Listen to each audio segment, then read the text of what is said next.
நாங்க எதுக்கு எதிர்பார்க்கணும் திமுக எங்களுக்கு ஆட்சி அதிகாரத்தை கொடுக்கணும்னு? நாங்க ஆட்சி அதிகாரத்துக்கு வரணுன்றதுதான் எங்களுடைய வேலை. இப்போ நாங்க யாரோ ஒருத்தர் எங்களுக்கு அமைச்சர் பதவி கொடுக்கணும், யாரோ ஒருத்தர் பங்கு கொடுக்கணுன்றதுக்காக நாங்க அரசியல் இல்லை.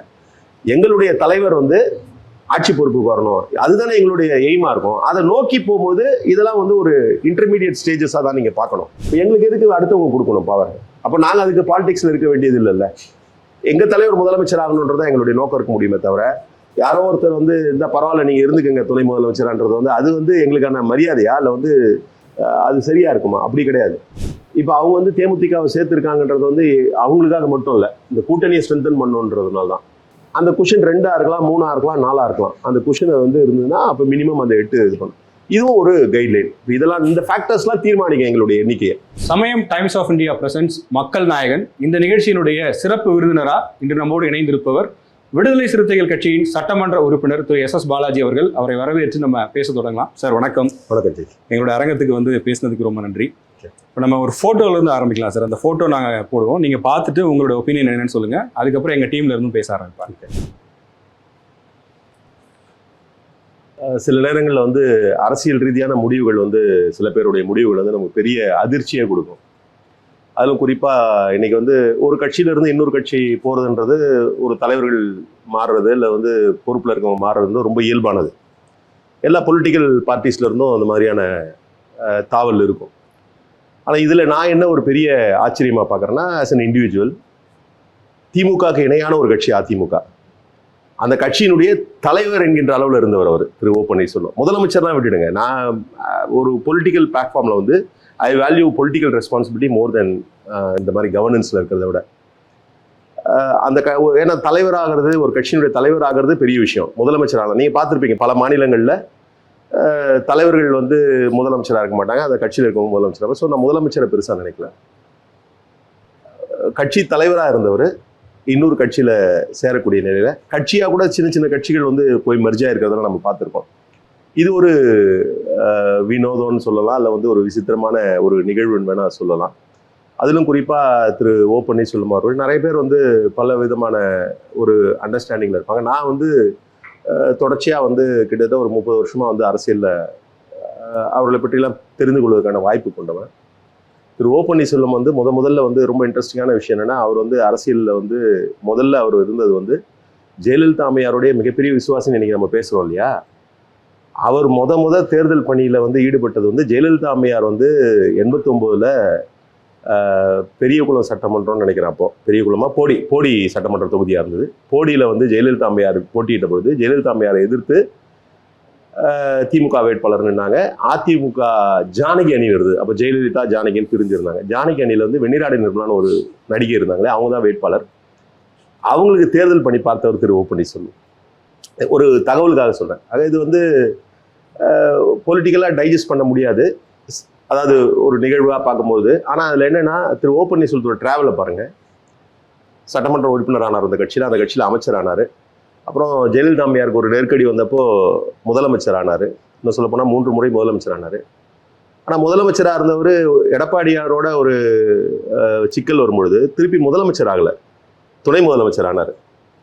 இப்போ இன்னைக்கு என்ன ஆக போறான்னு தெரியல. ப்ராபப்ளி இந்த கிராஃப் மேலே போய் திருப்பி கீழே வருதா என்னன்னு தெரியல. இது அவரோட personal decision, nothing more then that. இல்லை, ஆனாலும் இப்போ ஓபிஎஸை பொறுத்த வரைக்கும் திமுக கூட்டணியில் இருக்கிற பலர் அவர் மேலே ஒரு பிஜேபி சாயம் இருப்பதா பார்த்தாங்க. ஆமாம்.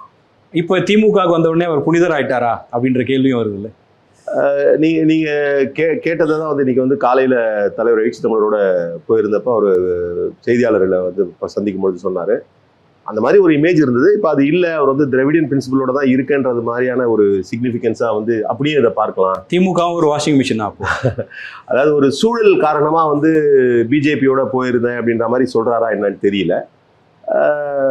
அவர் பிஜேபியோட ஒரு பொலிட்டிக்கலாக தன்னுடைய நிலையை ஸ்டடி பண்ணுறதுக்கான ஒரு முடிவுகள் எடுத்திருக்கலாம். அந்த மாதிரியான முடிவுகள் நீங்கள் அந்த மாதிரி விமர்சனம் வைக்கப்படுது இல்லையா? திமுகவே பிஜேபியோட ஒரு பொலிட்டிக்கல் அலையன்ஸில் இருந்தாங்க. ஆனால் அப்போ காமன் மினிமம் ப்ரோக்ராம் போட்டாங்கன்னு. அந்த மாதிரி இவருக்கும் பிஜேபிக்குமான அந்த உறவு முறையில் எந்த மாதிரியான முடிவுகள் எடுக்கப்பட்டது நமக்கு தெரியாது. ப்ராபப்ளி அது தவறுன்னு கூட நினைக்கலாம் இல்லையா? ஒரு காலத்தில் இருக்கலாம். எல்லாரோட முடிவுகளும் எல்லா நேரத்துலையும் சரியாக இருக்கிறது இல்லை. பிஜேபியோட ட்ராவல் பண்ண தவறுன்னு நினச்சி கூட நீங்கள் திருப்பி பேக் டு திராவிடியன் பிரின்சிபிள்ஸ் கூட வந்திருக்கலாம். அது தெரியல, அவரோட தனிப்பட்ட நிலை என்னன்னு தெரியல. இப்போ 3 முறை முதலமைச்சர் இந்த ஓ பன்னீர்செல்வம் அவர்களை வந்து திமுகவில் இணைச்சிக்கிட்டாங்க. நீங்கள் எத்தனை வருஷமா திமுகவுக்கு விசுவாசமா இருக்கீங்க? உங்களுக்கே ஒரு அமைச்சரவை கொடுக்கல, உங்களை வெறும் வாக்கு வங்கியா மட்டும்தான் பயன்படுத்துறாங்களா திமுக? இல்ல, அது வந்து விடுதலை சிறுத்தைகள் கட்சிக்கு மட்டும் கிடையாது. இது வந்து இங்க இருக்கக்கூடிய பொலிட்டிக்கல் டைமென்ஷன் ஒன்று இருக்குங்க. தமிழ்நாட்டை பொறுத்த வரைக்கும் இருக்கக்கூடிய பொலிட்டிக்கல் டைமென்ஷன் உங்களுக்கு தெரியும். போதுமான மெஜாரிட்டி இல்லாத நிலையில கூட வந்து கலைஞர் வந்து கூட்டணி மந்திரி சபை அமைக்கல.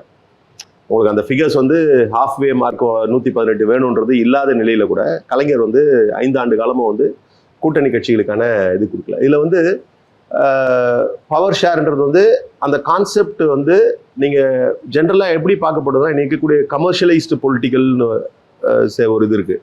நீங்கள் அதிகாரம்னா என்னன்னு நினைக்கிறீங்க? ரொம்ப ரொம்ப பிளெயினாக பேசுவோம். நீங்கள் என்னோட பொலிட்டிக்கல் அஃபினிட்டி இல்லை வந்து நான் அங்கே இருக்கிறதுல விட்டுங்க, நீங்கள் நான் ரொம்ப இயல்பாக பேசுவோம். அதிகாரன்றது என்னன்னு நினைக்கிறாங்க இன்னைக்கு? அதிகாரம்னா ஒரு பதவியில் கிடைக்கக்கூடிய ஆதாயங்களை வந்து அதிகாரமாக பார்த்தா, அந்த மாதிரி அதிகாரத்தை பற்றி விடுதலை சிறுத்தைகள் கட்சி என்னைக்குமே பேசலை. அதனால தான் நாங்கள் மீண்டும் மீண்டும் சொல்கிறோம், ஆட்சியிலும் பங்கு அதிகாரத்திலும் பங்குன்றது வந்து உதாரணத்துக்கு பல்வேறு அரசியல் மேலே பல்வேறு குற்றச்சாட்டு வைக்கிறாங்க. அவங்க இதில் இப்படி பண்ணுறாங்க, அதில் அப்படி பண்ணுறாங்க, அதில் பங்கு கேட்கல. ஆட்சியிலும் பங்கு அதிகாரத்தை போனால் அந்த ரெஸ்பான்சிபிலிட்டி, நீங்கள் வந்து ஒரு கவர்மெண்ட் வந்து ஒரு டிசிஷன் எடுக்கிறாங்க, அப்போ அந்த ஆட்சியில் எங்களுக்கு பங்கு இருக்குன்னா அந்த பாலிசி மேக்கிங்கில் எங்களுக்கான ரோல் வேணும். இப்போ உதாரணத்துக்கு வந்து இப்போ இன்னைக்கு நாங்கள் வந்து நிறைய டிமாண்ட்ஸ் வைக்கணும். இந்த கவர்மெண்ட் கிட்டே நிறைய டிமாண்ட்ஸ் வச்சுருக்கோம். எதுவுமே எல்லாமே நிறைவடைஞ்சிடுச்சுன்னு சொல்ல முடியாது. நாங்கள் வந்து SC/ST சப்ளானுக்கான சட்டம் வேணும்னா அதை நிறைவேற்றிட்டாங்க. ஆனால் அதே நேரத்தில் இன்னொரு கோரிக்கை பெண்டிங் இருக்குது. என்ன முக்கியமான கோரிக்கைகளில் ஒன்று என்னென்னா, SC/ST ஆஃபீஸர்ஸ்க்கு வந்து ப்ரொமோஷனில் ரிசர்வேஷன். இது சில மாநிலங்களில் வந்து கான்ஸ்டியூஷனல் ப்ரொவிஷனை வச்சு சட்டம் ஏற்றிட்டாங்க. இங்கே ஏற்ற போகிறோம், நாங்கள் ஏற்றலை. அப்போ எங்களுக்கு வந்து ஆட்சியிலும் பங்கு அதிகாரத்திலும் பங்குன்றது வந்து ஒருவேளை இந்த கவர்மெண்ட்ல பாலிசி மேக்கிங்ல எங்களுக்கான ரோல் இருந்ததுன்னா அதை இந்நேரம் நாங்கள் கொண்டு வந்திருப்போம். அந்த மாதிரி தான் பேசுகிறோம். இங்கே பொலிட்டிக்கல் VCKக்குன்னு இல்லை, திமுகவாக இருந்தாலும் அதிமுகவாக இருந்தாலும் அந்த மாதிரியான ஒரு கவர்னன்ஸுக்கு வந்து அவங்க இடம் கொடுக்கறது இல்லை. அது காரணம் என்னென்னா, அவங்க வந்து ஐடியாலஜிக்கலாக அதை உள்வாங்கணும். கூட்டணி மந்திரி சபைன்றது it is not just merely sharing the benefits of power. Genuine கவர்னன்ஸில் ஷேர் இருக்கணும். அந்த மாதிரியான ஒரு ஐடியாலஜிக்கல் திங்க் வந்து தாட் வந்து மாறி வந்ததுன்னா தான் அதுக்கு பாசிபிலிட்டியே தவிர இது அவங்க கொடுக்குறாங்க இவங்க கொடுக்குறாங்கல்ல. இதில் நிறைய விஷயங்கள் பேசுவாங்க. இப்போ நீங்கள் ஒன் சைடில் மட்டும் நம்ம பார்க்குறோம். இப்போ என்னோட நிலையிலேருந்து எங்கள் கட்சியினுடைய பங்களிப்பு இருக்குது, எங்கள் கட்சியினுடைய பங்களிப்பு இருக்குது, எங்களுக்கு பங்கு வேணும்னு நம்ம கேட்குற மாதிரி அவங்க என்ன சொல்லுவாங்க, நாங்கள் வந்து மேஜராக வந்து எங்களோட கான்ட்ரிபியூஷன் இருக்குது, அப்போ நாங்கள் தானே அதை வந்து என்ஜாய் பண்ணணுன்ற மாதிரி இருப்பாங்க. இது வந்து ஒரு ப்ராசஸாக எவால்வ் ஆகணும். அதனால தான் நாங்கள் மறுபடியும் சொல்கிறோம், எங்களுடைய அந்த முழக்கம் வந்து நாங்கள் வந்து என்றைக்கும் ட்ராப் பண்ணல. அதுக்கான சூழல், அந்த கிளைமேட், தட்பவெப்பத்தை உருவாக்க வேண்டியது தான் பொறுப்பு. ப்ராபப்ளி வரும்னு பார்க்கலாம். சார், கட்சி தாவுதல்ங்கிறது அரசியலில் பொதுவான ஒன்று தான். ஆனால் இப்போது என்ன ஆயிருக்கு அப்படின்னா, இவர் காலையில் OPS போய் நேரில் சந்திச்சு பேசிட்டாரு. இதுக்கு முன்னாடி வரைக்கும் அவர் வந்து ஸ்டாலின் அப்படின்னு பெயர் சொல்லி தான் சொல்லிட்டு இருந்தாரு.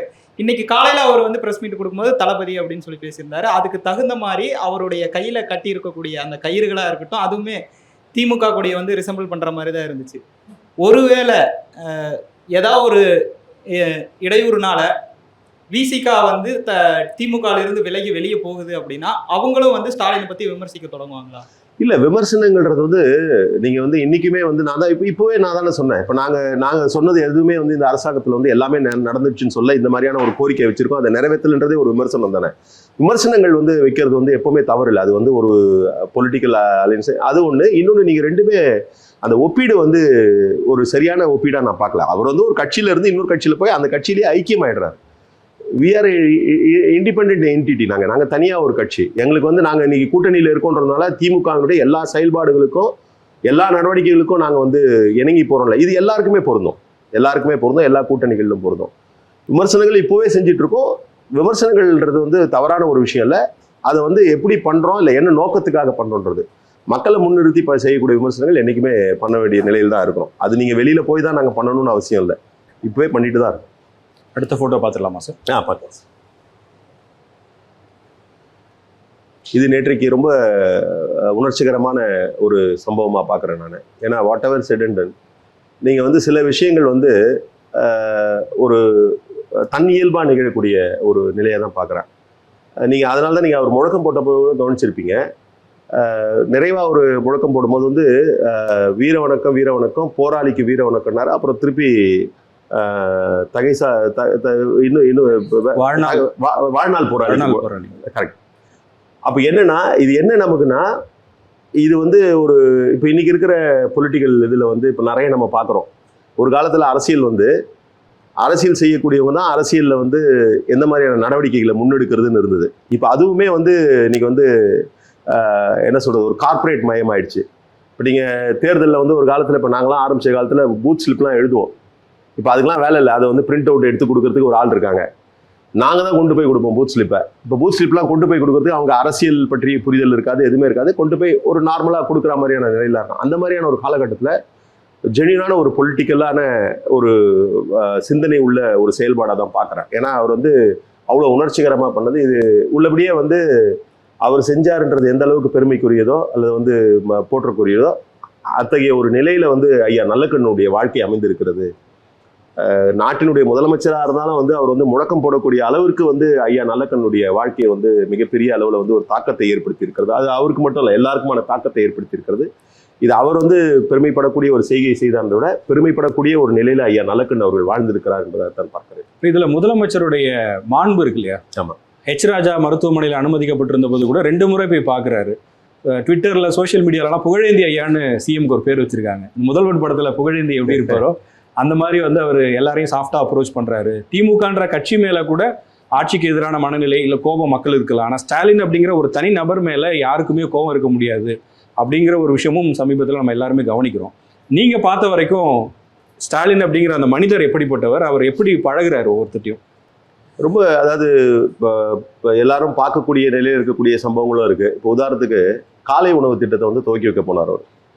இப்போ நான் அது வந்து ஒரு குற்றச்சாட்டாக முன்வைக்கல, ஒரு இயல்பாக நான் பார்க்குறேன். இப்போ நீங்கள் ஜெயலலிதா அம்மையார் இருக்கும்பொழுது என்னென்னா, அதிமுகவை சார்ந்தவங்க தப்பி தவறி கூட திமுக காரங்களை பார்த்து யாராவது சிரிச்சாங்கன்னா கூட போச்சுன்ற அளவுக்கு பயந்து போயிருந்தாங்க. ஒரு ஏன்னா அதுக்கு முன்னாடி எப்படி இருந்தது அரசியல்னா, இப்போ நான் படிச்சிருக்கேன், நான் சின்ன பிள்ளையா இருக்கும்போது பார்த்துருக்கேன். ஒரு எம்பி ஆசை தம்பின்னு வடசென்னையில் ஒரு எம்பி இருந்தார். அவர் அந்தமானில் போய் இருக்கும்போது இறந்துட்டார். அவரோட இறப்புக்கு வந்து கலைஞர் போய் மரியாதை செலுத்திட்டு வந்துட்டார். வர வழியில் சிஎம் வராரு. யார் அப்போ சிஎம்னா எம்ஜிஆர் அவர்கள். எம்ஜிஆர் வரும்பொழுது என்ன பண்ணுறாங்கன்னா, கலைஞரோட காரை வந்து ஓரம் நிறுத்த சொல்லிடுறாங்க. புரோட்டோகால் படி அவரோட வண்டி அனுப்புகிறாங்க. கலைஞர் நின்றுட்டு இருக்கிறத பார்த்து எம்ஜிஆர் காரை விட்டு இறங்கி வந்து கலைஞர் எம்ஜிஆர் மறுபடியும் போய் அஞ்சலி செலுத்தினாங்கன்னு செய்தியை படிச்சிருக்கேன். இது எதுக்காக சொல்றேன்னா, பொலிட்டிக்கல் ஐடியாலஜிஸ் வேற, பொலிட்டிக்கலாக வந்து ஒருத்தருக்கு ஒருத்தர் தனி மனித ரிலேஷன்ஷிப்ன்றது வந்து உண்மையிலே பாதுகாக்கப்பட வேண்டியது. ஆனால் இடையில அதிமுக பவரில் இருக்கும்பொழுது இல்லை வந்து செல்வி ஜெயலலிதா அம்மையாருடைய காலகட்டத்தில் வந்து அது இல்லாமல் இருந்தது. இயல்பாக அந்த அம்மாவும் வந்து அந்த மாதிரியான ஒரு மனநிலை, அது வாட் எவர் செடன்டன் அவங்களுடைய இயல்பாக அது இருக்கலாம். அதை நம்ம வந்து குறையா பார்க்கல. அவங்க வந்து அதை வந்து ரொம்ப ஒரு எனிமிட்டியாக வந்து பார்த்தாங்க. ஆனால் இவர் அப்படி பார்க்கலன்றது காலை உணவு திட்டத்தை துவக்கி வைக்கிறாரு. காலை உணவு திட்டத்தை துவக்கி வைக்கும்போது சத்துணவு பற்றிய வரலாற்றை சொல்லிட்டு வரும்போது கலைஞர் முட்டை போட்டார், ஜெயலலிதா அம்மையார் வந்து கலவை சோறு கொடுத்தாங்க அப்படின்னு வந்து அதை மென்ஷன் பண்ணுறாங்க. அது தேவையில்லை. அதை வந்து ஒரு முன்கூட்டியே எழுதுகிற ஒரு ஸ்கிரிப்டில் வந்து அது அவசியம் இல்லை. ஆனால் அதை மென்ஷன் பண்ணணும்னு நினைக்கிறார். நீங்கள் கவனிச்சிருப்பீங்க, செஸ்ஸு போட்டி நிறைவடைஞ்சது வந்து நம்ம நேரு ஸ்டேடியம் நடத்தணும். அப்போ வந்து இவருக்கு முன்னாடி இருந்த முதலமைச்சர்கள் பற்றிய குறிப்பெல்லாம் வந்தது. கடந்த காலங்களில் இந்த மாதிரியான குறிப்புகள்லாம் வந்து அரசு நிகழ்ச்சிகளில் ஒளிபரப்பப்பட்டது ஜெயலலிதா அம்மையார் காலத்தில். அப்போ ரொம்ப டெலிபரேட்டாகவே கலைஞரை வந்து அதுலேருந்து தவிர்த்துட்டாங்க. இன்னும் சொல்லப்போனால் நிகழ்ச்சிகளுக்கே கலைஞரை அழைக்கிறத தவிர்த்தாங்க. இன்னும் கூட சொல்லப்போனால் சட்டமன்ற எதிர்க்கட்சி தலைவராக இருக்கும்போதே வந்து இன்றைய முதலமைச்சர் வந்து ஒரு நிகழ்ச்சிக்கு, பதவியேற்பு நிகழ்ச்சிக்கு போகும்போது அவரை வந்து எங்கேயோ ஒரு இடத்துல உட்கார வச்ச சம்பவங்கள்லாம் பார்த்தோம். இப்படியெல்லாம் இருக்கக்கூடிய நிலையில் ஒரு அரசியல் மாண்பை, ஒரு தனி மனிதராக பண்புகளை வந்து மிகப்பெரிய அளவில் வந்து பார்க்குறவராக இருக்கும். அதோடு மட்டும் இல்லை, பப்ளிக்காக நடக்கக்கூடிய நிகழ்ச்சிகளில் ஒரு சட்டமன்ற உறுப்பினராக இல்லாமல் கூட இருப்பாங்க. இப்போ உதாரணத்துக்கு வந்து சிபிஐனுடைய மாநில செயலாளர் வீரபாண்டியன் தோழர் இருக்காரு. அவர் இப்போ மாநில செயலாளர் ஆகிட்டார். அவர் மாநில செயலாளர் ஆகிறதுக்கு முன்னாடி கூட எங்கேயா பொது நிகழ்ச்சிகளில் தோழர் அங்கே நின்றுட்டு இருக்காரு, வீரபாண்டிய தோழர் நின்றுட்டு இருக்காருன்னா முதலமைச்சர் உடனே அழைச்சி பேசுவார். இந்த மாதிரி எல்லாரையுமே வந்து ரெகக்னைஸ் பண்ணிட்டு கட்சி சார்பின்றி அவங்கள வந்து ஒரு அங்கீகாரம் கொடுக்கக்கூடிய நிலையில் அது ஒரு இயல்பான பண்பாக தான் நான் அவர்கிட்ட பார்க்குறேன். அந்த வகையில் அவரோட அந்த பண்பு வந்து எல்லோரும் பின்பற்றக்கூடிய ஒரு பண்பாக நான் பார்க்குறேன். சமீபத்தில் தேமுதிக இணைஞ்சிருக்கு, இன்னைக்கு வந்து ஓபிஎஸ் இணைஞ்சிருக்காங்க. இதனால கூட்டணி கட்சிகளில் சீட் வந்து குறைக்கப்படுமா திமுக? அது மட்டும் இல்லாமல் விசிகால நீங்க எத்தனை சீட் எதிர்பார்க்குறீங்க? முதல்ல வந்து தேமுதிக கூட்டணியில் இணைஞ்சிருக்கு, ஓ பன்னீர்செல்வம் கட்சியில் இணைஞ்சிருக்காரு. இது ரெண்டும் வேறுபட்ட ஒரு நிலை. அதனால அது வந்து கூட்டணியை வந்து ஸ்ட்ரென்தன் பண்ணக்கூடிய நடவடிக்கையாக பார்க்குறேன் தேமுதிக இணைஞ்சதை. இது அவங்க பார்ட்டியை ஸ்ட்ரென்தன் பண்ணக்கூடிய ஒரு நிலையாக நான் பார்க்குறேன். நான் அதுக்கான ஒரு முயற்சியாக பார்க்குறேன். நான் இப்போ இயல்பாகவே சீட்ஸ் வந்து எல்லோருக்குமே எல்லா தேர்தலையுமே அதிக எண்ணிக்கையிலான இடங்கள் வேணும்ன்றது ஒரு இயல்பு தான், ரொம்ப குவைட் நேச்சுரல், எல்லாருமே கேட்கறது. என்னென்ன ஃபேக்டர்ஸ் டிசைட் பண்ணோம்னா, நாம் இடம் பெறக்கூடிய கூட்டணியினுடைய சக்ஸஸ் சான்சஸ் வந்து ஒரு முக்கியமான விஷயம். நீங்கள் சீட்ஸ், நம்பர் ஆஃப் சீட்ஸ்ன்றது பிஃபோர் எலெக்ஷன், பட் அந்த சீட்ஸ் எவ்வளோ கன்வெர்ட் ஆகுதுன்றது அதுதான் ரொம்ப முக்கியமானது. கடந்த தேர்தலில் திரு கமல்ஹாசன் அவர் தனியாக போட்டிட்டார். கமல்ஹாசன் கூட்டணியில் போனால் யாராக இருந்தாலும் எத்தனை சீட்டு வேணாலும் கிடைக்கக்கூடிய வாய்ப்பு இருக்கும். அவர் குறைச்சி மதிப்பில்லை, யாராக இருந்தாலும் அதுக்கான வெற்றி வாய்ப்பு வருது. அப்போ திமுக கூட்டணி வந்து இன்றைக்கு வந்து ஒரு பெரும்பான்மை பெறக்கூடிய நிலையில் இருக்கும்போது இயல்பாக சக்ஸஸ் ரேட் அதிகமாக இருக்கும் அப்படின்ற ஒரு சூழலில் கன்வர்ஷன் அதிகமாக இருக்கணும் போது சில காம்ப்ரமைசஸ் வந்து செய்ய வேண்டியது இருக்கும். அந்த நிலையில தான் கடந்த தேர்தலில் 6ன்றது எங்களுடைய விருப்ப எண்ணிக்கை இல்லை. ஆனால் அன்றைக்கு இருந்த சூழலில் வந்து அன்றைக்கு வந்து 6 தொகுதிகளுக்கு வந்து ஒத்துக்கிட்டோம். இது ஒரு ஃபேக்டர். இன்னொன்று, கிளைமுக்கு என்ன வேலிடிட்டி இருக்குது, இல்லை வந்து அதுக்கு வேல்யூ இருக்குன்னு ஒரு கொஸ்டின் இருக்குது. இப்போ நாங்கள் மட்டும் இல்லை, இந்த கூட்டணியில் இருக்க எல்லோருமே அதிக சீட்ஸ் தான் எதிர்பார்ப்பாங்க, அது ரொம்ப இயல்பு. இப்போ மற்றவர்களை பற்றி நான் வந்து கருத்து சொல்ல முடியாது, அதை வந்து அதை கேஜ் பண்ண முடியாது, வெயிட் பண்ண முடியாது. இப்போ விடுதலை சிறுத்தைகள் கட்சியை பொறுத்தவரை இன்னைக்கு என்ன மாதிரியான ஒரு சூழல் இருக்குன்னா, விடுதலை சிறுத்தைகள் கட்சி தொடர்ச்சியாக வந்து அந்த ரைஸில் இருக்குது. இது வந்து நாங்கள் இல்லை, கட்சியை சார்ந்தவங்க இல்லை, கட்சியை சாராத ஊடகவியலாளர்களாக இருக்கலாம், இல்லை வந்து பொது நிலையில் இருக்கிறவங்களா இருக்கும். விடுதலை சிறுத்தை கட்சி வந்து ஒரு மொமெண்டம் கெயின் பண்ணியிருக்கு, ஒரு மக்கள்கிட்ட வந்து ஒரு செல்வாக்கு அதிகமாக இருக்குன்றது ஒன்று. நீங்கள் வந்து மக்கள் செல்வாக்கை கடந்து இன்ஃப்ளூயன்ஸ் ஒன்று இருக்குது. எப்பவுமே ஓட் பண்ணுறவங்க 100 பேர் ஓட்டு போடுறாங்கன்னா எல்லா கட்சிகளுடைய வாக்குகளும் 60 தான், மீதி 40 தான் வந்து பப்ளிக் ஓட்டு. இது எந்த பக்கம் அதிகமாக போதோ அதுதான் வெற்றி கூட்டணி. அப்போ அதை வந்து இன்ஃப்ளூயன்ஸ் பண்ணுற நிலையில் இன்னைக்கு வந்து எழுச்சி தமிழர் இருக்கார். இன்னைக்கு வாட் எவர் செட்டன் அவர் வந்து எப்படின்னா அவருடைய கருத்துக்கள் இன்றைக்கு மதிக்கப்படுது. அவருக்கு எதிர்கருத்து இருக்கவங்க கூட வந்து இவர் பேசுறதுல இருக்கக்கூடிய செய்திகள் இருக்கக்கூடிய உண்மையை வந்து ஏற்றுக்கிறாங்க. இதெல்லாம் இருக்குன்றதுனால எங்களை வந்து இன்னும் சரியான முறையில் வந்து வேல்யூ பண்ணுவாங்க அந்த கூட்டணின்ற மாதிரி நினைக்கிறோம். மற்றபடி வந்து தலைவர் பல நேரங்களில் வெளிப்படுத்தியிருக்காரு, இரட்டை இலக்கத்துக்கு குறைவாக வந்து இருக்கக்கூடாதுன்னு இருப்போம். உடனே இரட்டை இலக்கம்னா அதில் மினிமம் 10, அப்போ 10 அப்படின்னு ஒரு கொஸ்டின் வரும். இரட்டை இலக்கம்ன்றது ஒரு கைட்லைன் வேல்யூ மாதிரி, அப்படிதான் நாங்கள் எதிர்பார்க்கிறோம். மார்க்கெட் வேல்யூ எப்பவுமே அதிகமாக தான் இருக்கும், அப்போ அதை அப்படி எடுத்துக்கலாமா? இல்லை, கைட்லைன் வேல்யூ மாதிரி ஒன்று. இன்னொன்று வந்து இதில் டெக்னிக்கலாகவும் சில விஷயங்கள் இருக்குது. என்னென்னா, பொலிட்டிக்கல் பார்ட்டியாக தமிழ்நாட்டில் வந்து அங்கீகாரம் பெறணும்னா சட்டமன்ற தேர்தலாக தான் 8 தொகுதியில் வெற்றி பெறணும், நாடாளுமன்ற தொகுதியில் இருந்தால் 2 தொகுதியில் வெற்றி பெறணும். இப்போ நாங்கள் அங்கீகாரம் வாங்கிட்டோம். இந்த அங்கீகாரத்துக்கான வேல்யூ வந்து ஒரு தேர்தல் தான் முறையாக. அதுக்கப்புறம் சான்சஸ் கொடுக்குறாங்க. அந்த அடிப்படையில் தான் இன்றைக்கி சில கட்சிகள் வந்து இன்ன வரைக்கும் சின்னத்தை காப்பாற்றிட்டு இருக்காங்க. பட் வேல்யூ ஒரு என்ன சொல்கிறது, ஒரு மதிப்பான ஒரு நிலைன்றது அடுத்து நாங்கள் வந்து திருப்பி அந்த ரெகக்னிஷனை வந்து கன்டினியூ பண்ணோம். கன்டினியூ பண்ணால் 8 தொகுதியில் ஜெயிக்கணும், 8 தொகுதிகள் வெற்றி பெறணும். 8 தொகுதியில் வெற்றி பெறணும்னா 8 out of 8ன்றது 100% சக்ஸஸ் ரேட். 100% சக்ஸஸ் ரேட்ன்றது ரொம்ப இயல்பாக நீங்கள் சிந்திச்சு பார்த்தீங்கன்னா அது நடக்கிறதுக்கான வாய்ப்பு ரொம்ப கம்மி. அப்போ அதுக்கு ஒரு குஷன் வேணும். அந்த குஷன் 2ஆக இருக்கலாம், 3ஆக இருக்கலாம், 4ஆக இருக்கலாம். அந்த குஷனை வந்து இருந்ததுன்னா அப்போ மினிமம் அந்த 8 இது பண்ணும். இதுவும் ஒரு கைட்லைன். இதெல்லாம் இந்த ஃபேக்டர்ஸ்லாம் தீர்மானிக்கும் எங்களுடைய எண்ணிக்கையை. தேமுதிக வந்திருக்கிறதுனால கூட்டணி கட்சிகளுக்கான இடங்கள் குறைய வாய்ப்பு இருக்கு, இல்ல லாஸ்ட் எலெக்ஷன்ல இருந்த மாதிரியே ஸ்டேட்டஸ் கோ மெயின்டைன் பண்ணுவாங்கன்னு ஒரு தகவல் இருக்கு.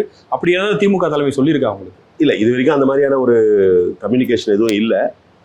இப்போ உங்களுக்கெல்லாம் எப்படி சில செய்திகள் வந்து வெளியில் தெரியுதோ, அதை இப்போ வெளிப்படையாக தெரியுதோ அந்த மாதிரி தான். அந்த மாதிரியான இண்டிகேஷன் எதுவும் இல்லை. இது வந்து அந்த சீட் நெகோசியேஷன்ன்றது வந்து அங்கே அக்ராஸ் த டேபிள் உட்காந்து பேசும்போது தான் வந்து அது வெளிப்படும். அது இப்போ அவங்க வந்து தேமுதிகவை சேர்த்துருக்காங்கன்றது வந்து அவங்களுக்காக மட்டும் இல்லை, இந்த கூட்டணியை ஸ்ட்ரென்தன் பண்ணணுன்றதுனால தான். இப்போ அது தலைவரும் வரவேற்றிருக்காரு, எல்லோருமே வரவேற்றிருக்காங்க. அப்போ அது வந்து ஒரு ப்ராக்டிக்கலாக இருக்கக்கூடிய சூழல் வந்து நமக்கு தெரியும். அதெல்லாம் கருத்தில் கொண்டு தான் வந்து முடிவு செய்வாங்க.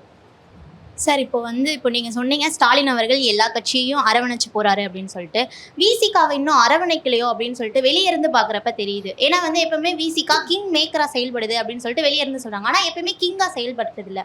ஸோ அந்த மாதிரி ஒரு கோரிக்கையும் விசிகா தரப்புல இருந்து யாரும் வைக்கவும் இல்லை. ஏன்னா இப்போ நீங்க சொன்ன மாதிரி அதிகாரம் தேவையில்லை அப்படின்னு சொல்றீங்க, பட் விமர்சனமா வச்சுக்கிட்டு போற மாதிரி இருக்கு இல்லையா? இல்ல, அதிகாரம் தேவையில்லைன்னு சொல்லல. இல்ல, அதிகாரம் வந்து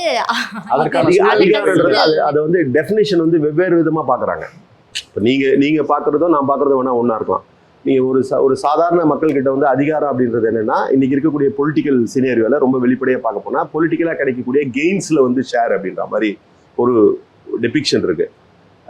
நாங்கள் சொல்கிறது வந்து ஜென்யூன் ஷேர், பவர் ஷேர்ன்றது, ஜென்யூனாக கவர்னன்ஸ்ன்ற ஒன்று. ரெண்டாவது அரவணைச்சிட்டு போறாருன்றது வந்து அரவணைப்புன்றது என்னன்னா நடவடிக்கைகளில் அரவணைப்புன்றது. இப்போ நாங்கள் வந்து இப்போ எங்களுக்கான ஒரு நிலையை வந்து நாங்கள் தான் எழுதணும்.